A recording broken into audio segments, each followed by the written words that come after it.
পেয়েছিল মেয়েটি। অষ্টমঙ্গলায় ফিরে এসে আরো 6টা।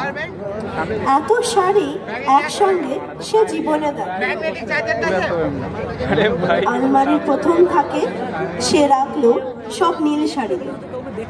হালকা নীল একটাকে জড়িয়ে বলল, তুই আমার আকাশ, তুই আমার অভিমান। তৃতীয় থাকে 3টে ময়ূর, যেন 3 দিক থেকে ছুটে আসা সুর। তেজপাতা রং যে শাড়িটার, তার নাম দিল বিষাদ। সারা বছর সে শুধু শাড়ি উপহার পেল। এত শাড়ি সে কি করে এক জীবনে পরবে?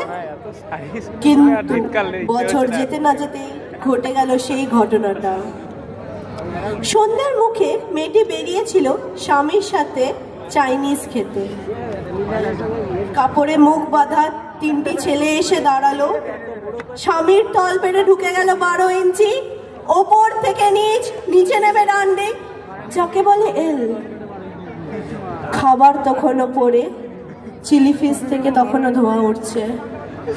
একে বলে রাজনীতি, বলেছিল পাড়ার লোকেরা। বিয়েতে 51টা শাড়ি পেয়েছিল। অষ্টমঙ্গলায় ফিরে এসে আরো 6টা। একদিন দুপুরে শাশুড়ি যখন ঘুমিয়ে সমস্ত শাড়ি বের করে 6 তলার বারান্দা দিয়ে নিচের পৃথিবীতে ছুড়ে দিল মেয়েটি।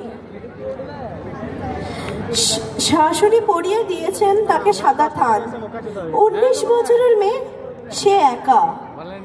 কিন্তু সেই থানও এক ঝটকায় খুলে নিল 3 জন পাড়ার মোড়ে। একটি সদ্য নগ্ন বিধবা দৌড়াচ্ছে আর চিৎকার করছে, বাঁচাও বাঁচাও বাঁচাও। পিছনে 3 জন, সে কি উল্লাস! নির্বাক পাড়ার লোকেরা। বিয়েতে 51টি শাড়ি পেয়েছিল মেয়েটা। অষ্টমঙ্গলায় ফিরে এসে আরো 6টা। বিয়েতে 51টা শাড়ি পেয়েছিল মেয়েটা। নমস্কার।